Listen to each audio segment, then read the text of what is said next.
Hola amigos tucumanos, ¿cómo están ustedes? Bienvenidos a un nuevo programa de Hola Salud Tucumán. Esta es la forma fácil de entender la medicina. Esta es la forma en que queremos llegar a ustedes para que ustedes tengan la mejor información del mundo médico, para que usted sepa quiénes son los profesionales más destacados de la provincia de Tucumán, para que usted entienda cuál es la tecnología que hoy dispone muy cerca de su casa y para qué sirve. Esto es Hola Salud Tucumán. Bienvenidos y comenzamos.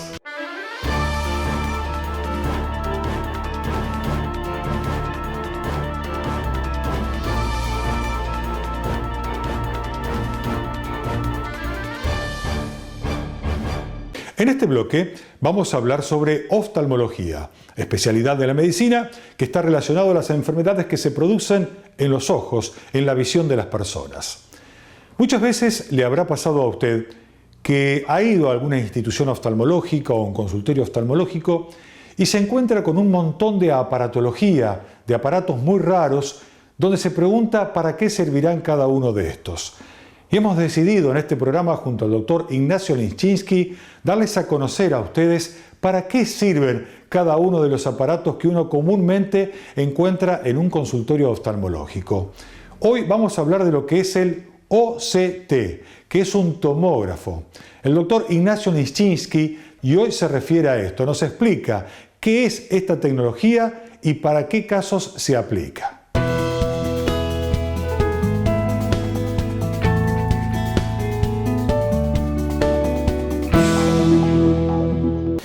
El equipo de OCT, que es este equipo que tenemos acá, es un equipo de tomografía de coherencia óptica. ¿Qué significa esto? Va a realizar una tomografía que es un barrido de los tejidos de la retina en forma muy minuciosa. Estos tejidos que tiene la retina son tejidos transparentes. Esto significa que un equipo como este, que es un equipo que emite una luz, es capaz de estudiar cada una de estas capas de la retina. Por ejemplo, en esta imagen podemos observar una retina normal, en donde evaluamos cada una de las capas diferentes que tiene la retina, que esta es una retina saludable, es una retina normal, y tiene su forma y su arquitectura con la cual nosotros vamos a poder diferenciar de una retina que esté alterada. Este equipo es muy útil para estudiar la retina en pacientes que tienen un problema en la mácula, pacientes que son diabéticos, pacientes que han tenido una trombosis, glaucoma, todo lo que tenga que ver con el tejido de la retina o con el tejido del fondo de ojo. Acá tenemos una retina que, si se puede comparar con la retina anterior, está totalmente alterada. Tenemos zonas en donde tenemos levantamientos de este tejido más inferior, tenemos zonas donde tenemos líquidos, que están en estas zonas negras, tenemos quistes dentro de la retina de líquido. Esto significa que esta persona está viendo muy alterado, que su agudeza visual ha bajado en una forma muy pronunciada, y la causa es esto que estamos observando aquí en este equipo, que gracias a esta tecnología podemos observar específicamente lo que le está pasando y podemos medir esto. El equipo es capaz de darnos con mucha definición cuál es la altura de la retina en ese lugar, para que uno, luego de instaurar un tratamiento, pueda evaluar cuál es la evolución de ese tratamiento. Podemos observar en este caso cómo esta retina, que estaba totalmente alterada de esta paciente, luego de las indicaciones correctas de la medicación intraocular que se colocó, la retina ha vuelto a tener una conformación normal, con una fobia que tiene esta forma de una concavidad en su parte central, y continúan, por supuesto, varias de las alteraciones que tenemos en el tejido más externo de la retina, pero eso seguramente va a permanecer allí porque tiene que ver con su alteración anatómica que tiene esta retina, pero la visión de esta paciente mejoró en forma considerable y uno pudo no solo ver la evolución a nivel de la agudeza visual del paciente y la mejoría, sino también a nivel anatómico uno puede saber si el tratamiento que uno está realizando es exitoso y está funcionando. Este es un estudio que podemos hacer con el OCT cuando estamos estudiando un paciente con glaucoma. En este caso, el objetivo nuestro a estudiar es este círculo que estamos viendo acá, que está colocado alrededor del nervio óptico. Este círculo que vemos aquí alrededor del nervio óptico va a estudiar todas las fibras nerviosas que van a entrar a este lugar, y desde este lugar, que es la cabeza del nervio óptico, van a salir los cablecitos que van a conectar la imagen que nosotros estamos observando con el ojo al cerebro. Por lo tanto, si nosotros estudiamos los 360 grados alrededor del nervio óptico, vamos a poder detectar si hay fibras nerviosas que se han perdido con la enfermedad glaucoma. En este caso, lo que hace el equipo es comparar con una base normativa, eso significa con un grupo de pacientes sanos, y si me da todo de color verde este relojito, significa que el paciente tiene la cantidad de fibras normales de la que debería tener. Este paciente no es un paciente que tenga daño de fibras nerviosas en el nervio óptico. Acá tenemos un ejemplo de un paciente con glaucoma. En este caso se hizo el mismo estudio alrededor del nervio óptico, se estudiaron las fibras nerviosas que entran a este nervio óptico, y como se puede observar en este lugar, nos está marcando de color rojo todas las zonas que están fuera de límites normales. Aquí lo que podemos observar que nos está marcando el equipo es el espesor de fibras nerviosas que tiene este paciente. Este espesor de fibras nerviosas es lo que vamos a poder hacer un seguimiento a futuro repitiendo este estudio con los números que me va a dar en cada uno de estos sectores que va a estudiar el paciente, que va a estudiar el equipo en el paciente, y me va a decir si hay cambios a futuro o no. De esa forma me ayuda el equipo a saber si el tratamiento que estoy haciendo con el paciente es correcto o no, si estoy medicando bien al paciente o si sigue empeorando su enfermedad y por lo tanto tengo que cambiar de un tratamiento muchas veces tópico o de un tratamiento médico a un tratamiento quirúrgico. Por lo tanto, el estudio en forma seriada de un paciente con glaucoma es muy importante realizarlo con todo tipo de tecnología que me ayude a medir tejidos que se pueden ir disminuyendo en el tiempo.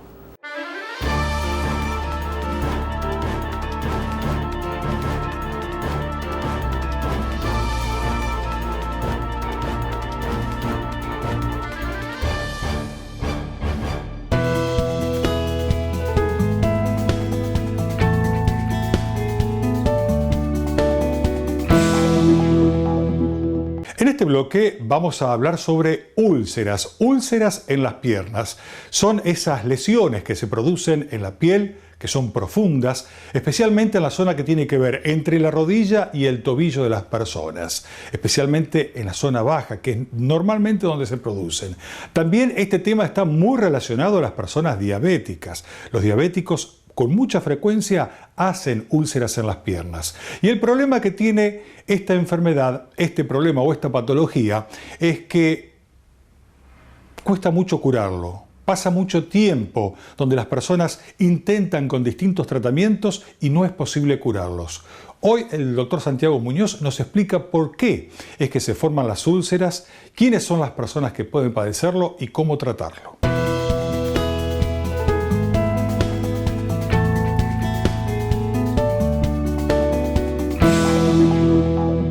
Hoy vamos a hablar de un tema muy importante en flebología, que es la enfermedad venosa avanzada. ¿Y cómo nosotros vamos a saber que estamos con una enfermedad venosa que está más avanzada? Una de las cosas es ver que el paciente va a comenzar a ponerse más oscuros los tobillos, se van a comenzar a hinchar, a poner dura, va a ponerse la piel más seca. Cuando uno lo toca, el tejido es duro, le duele, se pone caliente. Y en estados más avanzados, la úlcera venosa. Nosotros tenemos que ser muy prácticos con esto y tenemos que enseñarle a la población lo siguiente. Si nosotros ya tenemos esos síntomas, es fundamental que consulten al médico y sobre todo al especialista en varices, o sea, a un flebolinfólogo. ¿Por qué? Porque nosotros tenemos que actuar rápidamente en ese paciente. Ser muy claro, esta es una enfermedad crónica que no viene de ahora. No es porque me golpeé que se hizo esto, sino que viene hace tiempo, de a poquito, enfermando la pierna. El paciente tiene que consultarnos y cuando nosotros los médicos tenemos que ser muy claros en esto y decirle, hacerle un examen general, hacerle una semiología, una inspección, ver todas las enfermedades asociadas, porque generalmente se tienen otras enfermedades, y no confundirnos, sobre todo y no confundirlo al paciente, hacerle ecodoppler, hacerle escáner superficial de las piernas, hacerle diversos estudios y todo lo que sea necesario para poder explicarle al paciente cuál va a ser su pronóstico y sobre todo cuál va a ser su tratamiento. Y acá vamos a comenzar a hablar de los pacientes que tienen más avanzadas las enfermedades, como por ejemplo los que tienen las úlceras venosas. Una úlcera venosa es una enfermedad que tiene que ser tratada en forma multidisciplinaria, o sea, tiene que tener un médico clínico, un cardiólogo, un nutricionista si es necesario, un infectólogo y el flebólogo. Y hay que comenzar a decirle al paciente, estamos en un círculo vicioso. Una de las grandes controversias que puede haber en la medicina flebológica en cuanto a los tratamientos es, ¿esperamos que cierre la úlcera para recién tratarlo o la tratamos para que se cierre? ¿Cuál es la tendencia?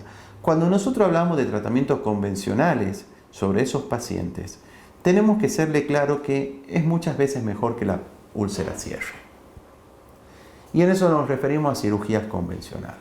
Pero ahora, en aquellos pacientes que tienen úlcera, que tienen esa enfermedad, con los métodos actuales, con las cirugías endovasculares, con las ecoesclerosis, haciendo FOAM, obviamente, ecoguiada, no sin ecógrafo, no sin el Doppler, utilizando los vein viewer, o sea, los escáneres de vena, donde nosotros vamos a ser realmente más efectivos, vamos a comenzar a tratarlo al paciente.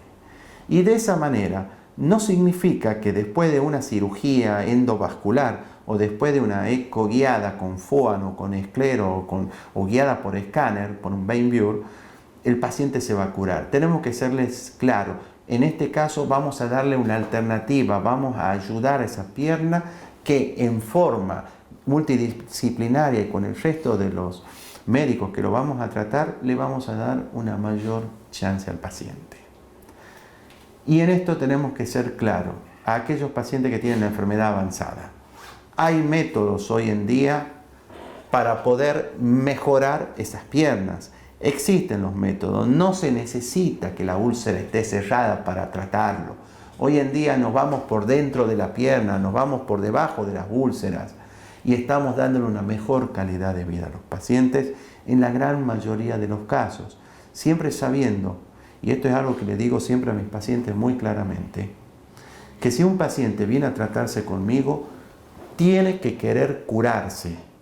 Entonces, si ese paciente se quiere curar, va a cambiar de a poquito, porque no tiene que ser de golpe, porque nadie cambia de la noche a la mañana, va a ir cambiando todos esos factores, y cambiando todos los factores, más nosotros tratándolo al paciente, y dándole una alternativa a su enfermedad, vamos a mejorar la calidad de vida de ustedes.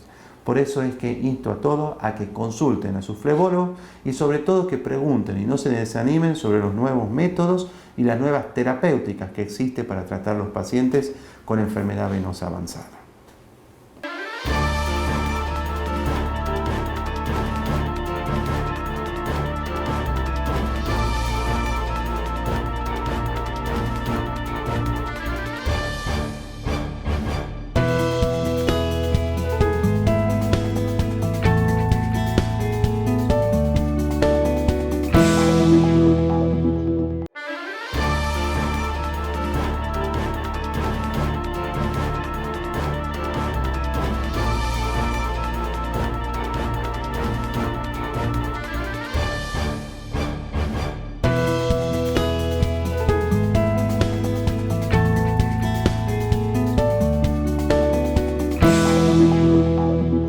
En programas anteriores estuvimos charlando junto a ustedes de lo que es importante conocer como paciente para realizar una buena toma de muestra para un urocultivo, para un análisis de orina. Muchas veces cuando las personas presentan especialmente infecciones urinarias, es muy probable que su médico urólogo le pida un urocultivo para tratar de investigar cuál es la bacteria que está provocando esa infección. Pero es muy importante su función aquí como paciente, porque usted para ello tiene que saber muy bien cómo tomar una muestra de urocultivo. Hoy estamos en compañía de la doctora Constanza Presti de Chazal, quien es una prestigiosa bioquímica en la ciudad de Tucumán, titular de Laboratorios Bioquímico Presti que funciona en la ciudad de Tucumán. Ella justamente nos va a contar en esta segunda entrega cómo realizar la toma de la muestra de orina en niños y en adultos. Vamos al encuentro de la doctora Constanza Presti.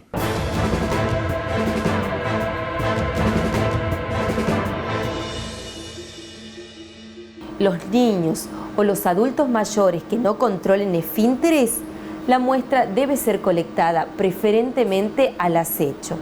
¿Esto qué quiere decir?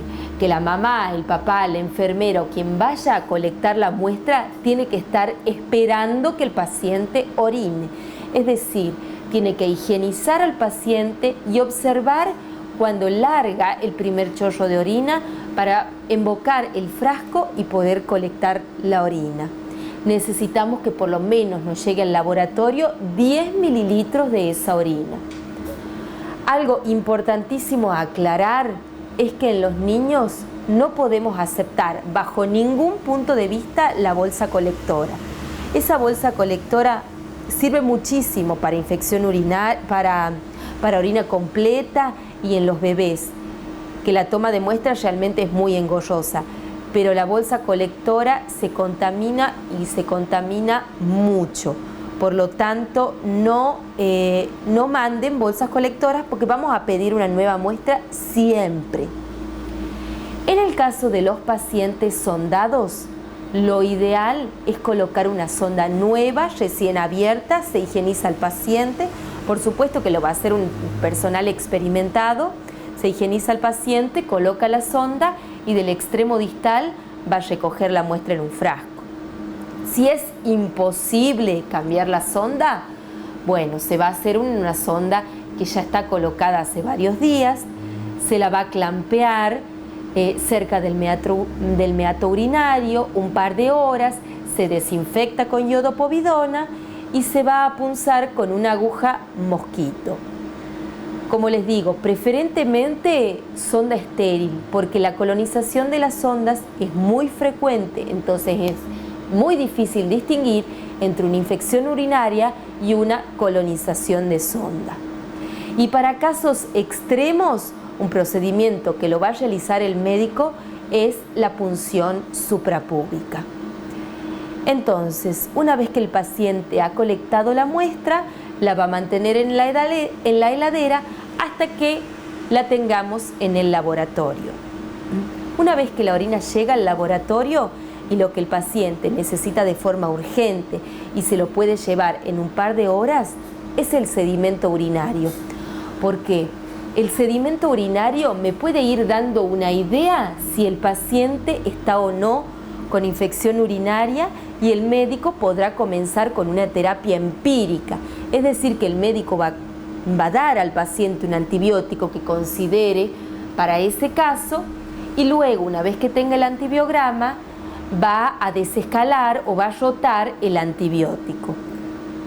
Ahora, ¿qué pasa si nosotros tenemos un sedimento urinario patológico? Y se dice patológico cuando hay más de 5 leucocitos o polimorfonucleares por campo. ¿Qué pasa si ese sedimento es patológico y no hay desarrollo de gérmenes? Esa situación se denomina piuria estéril. ¿Y por qué puede ocurrir? Puede ocurrir probablemente, primero que nada, hay que ver que el paciente no esté bajo tratamiento antibiótico. Una muestra de orina, así como para cualquier cultivo, debe estar libre de antibióticos. Y por más que el antibiótico sea para la garganta, para el oído, para cualquier otra parte, es indispensable que no tenga antibiótico en el cuerpo, que el paciente no esté eliminando antibiótico por orina. Necesito por lo menos 72 horas libres de antibiótico. Otras situaciones pueden ser que el paciente no haya retenido lo suficiente, entonces no logremos el crecimiento bacteriano. O puede tratarse de que haya muy pocas bacterias, es decir, que sea un recuento tan bajo que no lo pueda ver en una placa de cultivo. También puede ser porque sea una orina que tenga pHs extremos. o puede tratarse de leucocitos que provengan de la uretra, de la vagina o que no sean leucocitos por una infección urinaria y pueden ser, por ejemplo, provocada por algún medicamento, por un trauma o algún otro motivo.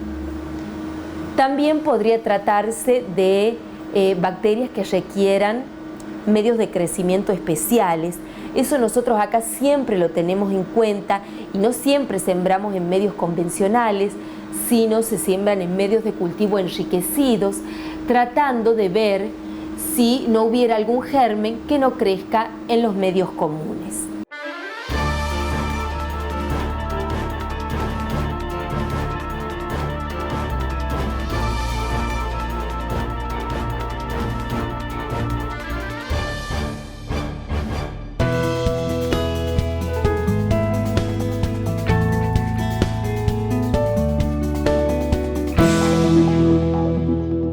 En este bloque vamos a hablar sobre urología. Hoy estamos en compañía del doctor Lucas Rasguido, quien es integrante del CURS, Centro Urológico Rasguido, en la ciudad de Tucumán. El tema al que haremos referencia hoy tiene que ver con cáncer de vejiga. No es uno de los cánceres que más abunda en el mundo de la medicina, pero sí es importante que lo conozcamos, que conozcamos cuáles son sus síntomas para poder detectarlo a tiempo y poder tratarlo en forma conveniente. Hoy el doctor Lucas Rasguido, desde el Centro Urológico Rasguido, se refiere a este tema.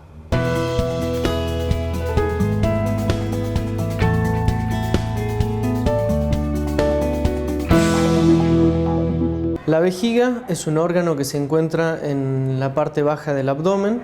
Es un órgano hueco que almacena la orina proveniente de los riñones para su excreción posterior al exterior.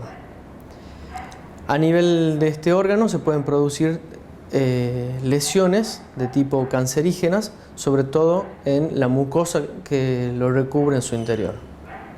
Existen 3 tipos de cáncer de vejiga que comienzan en las células que la revisten: el cáncer de células de transición, escamosas o el adenocarcinoma. Los factores de riesgo que determinan este tipo de lesiones serían el tabaquismo y el contacto con algunos químicos en el trabajo. Para su diagnóstico es importante realizar un estudio de laboratorio, tanto de sangre como de orina, así como un estudio citológico para la determinación de células malignas. Otro de los estudios que se puede realizar es la cistoscopía, que es la introducción de un endoscopio a través de la uretra, ingresando de esta forma hacia la vejiga para de alguna forma observar o estudiar el interior de la vejiga en búsqueda de algunos sectores anormales que nos puedan estar indicando la presencia de algún crecimiento de tumoración maligna. Durante la endoscopía también es factible la realización de la toma de muestra de estos tejidos para su análisis anatomopatológico posterior. En cuanto al tratamiento, consiste en una previa estadificación del paciente para de esta forma determinar la mejor conducta en relación al estadio de la patología del paciente. Uno de los tratamientos, y que es uno de los más importantes que realizamos acá en el centro urológico, es la resección transuretral con un resector bipolar de marca Richard Wolf. Otro de los estudios diagnósticos que solicitamos son la radiografía de tórax, la tomografía de abdomen y pelvis, como así también una resonancia magnética nuclear. En el caso de dolor óseo y sospecha de metástasis a este nivel, se solicita una gammagrafía ósea. De lo que es factible realizar en este tipo de patologías es la resección transuretral de la lesión a nivel de la vejiga.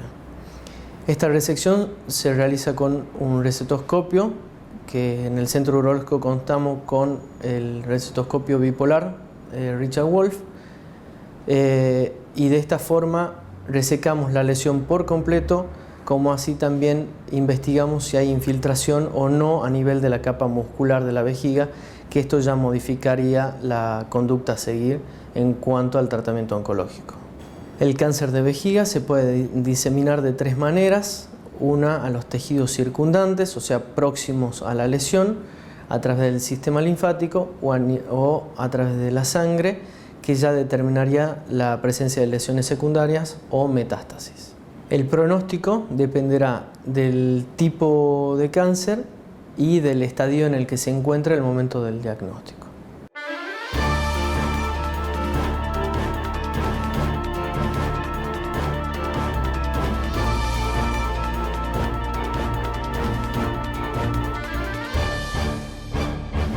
Amigos de Tucumán, hasta aquí hemos llegado en una nueva entrega de Hola Salud Tucumán. Será hasta la próxima semana en el mismo día y horario. Un nuevo encuentro junto a nuestros profesionales médicos. Hola Salud Tucumán. Será hasta la semana que viene. Muchas gracias por su compañía.